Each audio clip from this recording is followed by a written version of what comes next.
அதிமுக ஆட்சியில் இந்த வால்பாறை சட்டமன்ற தொகுதியில் 95 கோடி மதிப்பீட்டில் கிராமப்புற சாலைகள் புதிதாக அமைச்சோம்.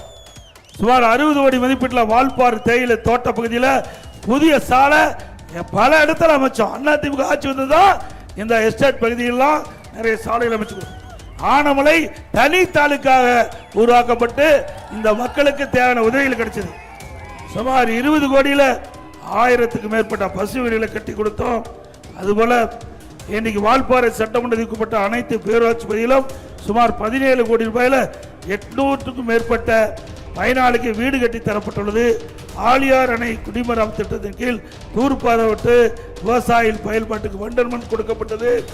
வால்பாறை 5 கோடி மதிப்பீட்டில் அம்மா படகு இல்லம் மற்றும் 3 கோடி மதிப்பீட்டில் தாவரவியல் பூங்கா அமைக்கப்பட்டது.